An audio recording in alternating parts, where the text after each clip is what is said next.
오늘의 제목은 둘째 환상 내 대장장이의 계보에 대해서 말씀을 나누도록 하겠습니다. 우선 18절은 이렇게 시작이 됩니다. 내가 눈을 들어본즉 내게 뿔이 보였다. 이 내가 눈을 들어본즉이라는 이 표현과 이 방식은 스가랴의 독특한 반응과 태도라고 말할 수 있습니다. 왜 이렇게 눈을 들어본즉이라는 말을 하느냐 하면 스가랴는 지금 환경과 처지를 바라보면 너무나 어려웠어요. 건축은 중지되었고 백성들을 보호해야 할 성벽은 지어지지가 않았고 예루살렘은 황폐한 성읍이었습니다. 아무런 기대를 걸 만한 그런 상황이 아니었지요. 그 상황 가운데서 눈을 들어보라라는 것은 환경을 쳐다보지 말고 환경에 주눅들지 말라 그 뜻이에요. 환경에 주눅들지 말고 환상을 바라보라 이것이. 세상의 반기독교적인 문화와 위협을 만날 때 주눅들 수 있어요. 그런데 기독교인들은 태생적으로 영적인 본능적으로 주눅들지 않는 DNA가 우리에게 있는 것이, 주눅들지 않는 영적 유전자가 우리에게 있는 것이. 18절에 뭐라고 나와 있습니까? 이렇게 나와 있죠. 내가 눈을 들어본즉 뭘 봤어요? 내게 뿔이 보였다. 내게 뿔이라는 것은 동물의 뿔은 하나의 서열을 관장할 정도 권력의 상징이라고 말할 수 있어요. 뿔은 권력의 상징이에요. 그리고 네 개의 뿔이라는 것은 동서남북에 있는 모든 뿔들이에요. 그리고 좀 더 깊이 들어가면 이스라엘을 괴롭히고 방해하는 모든 대적들이라고 말할 수 있어요. 이게 네 개의 뿔이에요. 19절에 보니까 이들은 유다와 이스라엘과 예루살렘을 흩트린 뿔이니라. 유다와 이스라엘과 예루살렘을 완전히 아작아작하게 깨뜨리고 흩어놓고 괴롭힌 뿔이다 그랬듯이 이 네 뿔이 이스라엘 백성들을 들이받고 유다 사람들을 찢어놓고 예루살렘 성을 공포에 떨게 해가지고 백성을 흩어버렸어요. 여기에는 잔인함과 포악함이 배어있는 것이, 이스라엘 민족은 의문을 갖게 된 거예요. 그들이 바벨론 70년 포로 생활을 이제 극복하고 돌아왔어요. 돌아왔는데도 불구하고 성벽은 그대로 무너진 상태, 안전을 보장하는 것이 없는 거예요. 매일매일 예배를 드려야 사는데 이스라엘 백성들은 예배 드릴 성전조차도 건축 중지가 되어 있는 것이, 소위 나라의 정체성도 다 사라지고 소셜 인프로도 없는 거예요.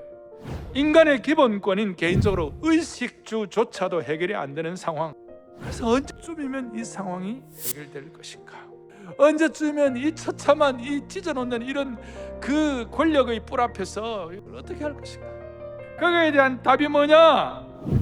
내 대장장이를 통하여 해결해 주시는 것이. 21절에 대장장이를 통하여 유다 땅과 예루살렘을 흩뜨린 그 못되게 군 모든 나라의 뿔들을 뭐하게 하다니? 대장장이란 말은 장인이다, 기술자다, 숙련공이다 그런 뜻이에요. 대장장의 가장 대표적인 숙련공이 누구냐면요, 출애굽할 때 성막을 지을 때에 제일 멋지게 쓰임받았던 두 사람이 있어요. 오홀리압과 부사렐이 이 대장장의 가장 전형적인 예가 되는 사람이에요. 이 권력, 내 뿔을 누가 무너뜨릴 것인가?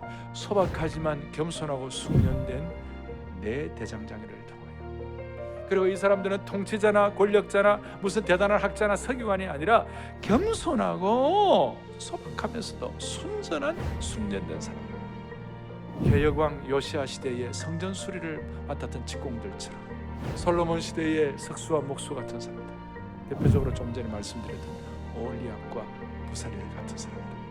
그래서 저는 좀 약간 이 환상을 우리가 해석하고 준비하면서 좀 충격을 받을 만큼 새로운 관점을 갖게 됐어요. 그것이 뭐냐면 이 대단한 권력의 뿔을 어떻게 해결하느냐, 더 큰 권력으로 해결하는 것이 아니라 하나님께서 예비하신 소박하고 순전하고 겸손한 숙련된 대장장이를 통하여 내 뿔을 처리하실 것이에요.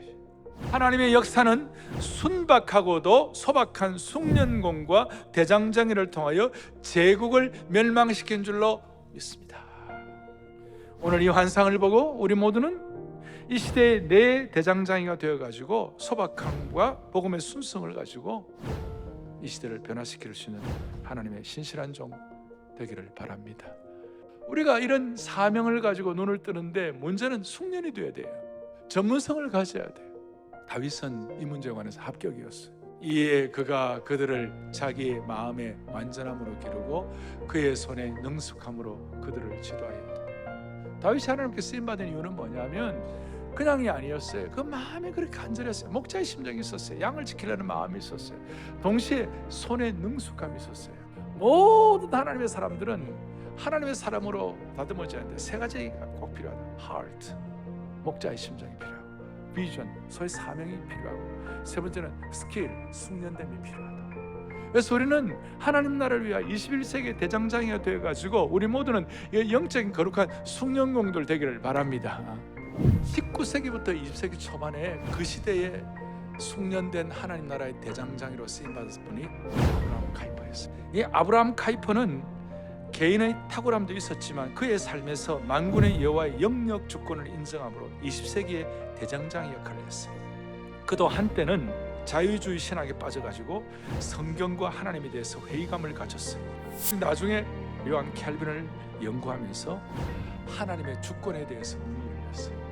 그때부터 하나님의 주권을 깨닫고 자신을 숙련하고 연마해가지고 대장장이가 되어갔고, 그와 함께하던 학생들, 교사들, 정치가들, 경제인들을 그 시대의 대장장이가 되도록, 숙련공이 되도록 훈련했어요. 하나님은 네덜란드의 그 시대를 새롭게 하는데 그 시대의 권력과 뿔들을 정리하는데 아브라함 카이퍼를 숙련공으로 대장장이로 사용하여 주셨습니다. 전 세계의 글로벌 사회를 이끄는 하나의 사상은요, 인본주의예요. 표면적으로 보면 하나님이 없다는 인본주의가 끌고 있어요. 눈만 뜨면 이런 인본주의를 전제로 한 세상 뉴스와 인본주의를 전제로 한 상업적인 광고들, 인본주의를 전제로 한 유행하는 노래들, 인본주의를 전제로 하는 그런 가사들이 세뇌되고 있어요. 어떻게 보면 이 시대의 네 개의 뿌리예요. 이런 모든 것들은 하나님이 없다는 것이에요. 그래서 오늘 우리는 지금 눈을 들어서 환상을 보아야 돼요.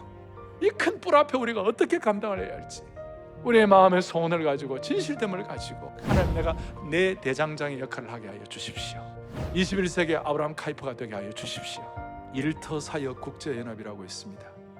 거기 대표는 오스 힐만이라는 분이 있는데 신앙으로 일터를 변화시키는 그리스도인들을 관찰했어요. 신앙도 좋고 세상을 변화시키는 사람, 어떤 그리스도인이 세상을 변화시키는, 어떤 사람이 21세기 반 대장장의 역할을 하는 것인가. 첫째는 탁월한 업무 능력이었어요.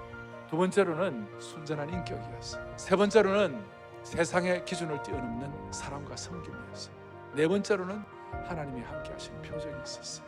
이 네 가지가 사실은 우리의 한계를 뛰어넘는 거예요. 우리가 무슨 탁월한 능력을 가지고, 우리가 무슨 순전한 인격을 가지고 하나님이 함께 하시는 표적을 하기가 힘들어요. 그렇지만 한 가지 분명한 것은 우리가 이 시간 마음을 가지고 내 대장장이처럼 하나님 쓰임받기를 원한다는 그런 사명을 가지고 눈을 들고 계속 집중하면 하나님이 필요한 은혜를 베풀어 주실 것이에요. 오늘 하나님은 부르고 계시는 것이에요.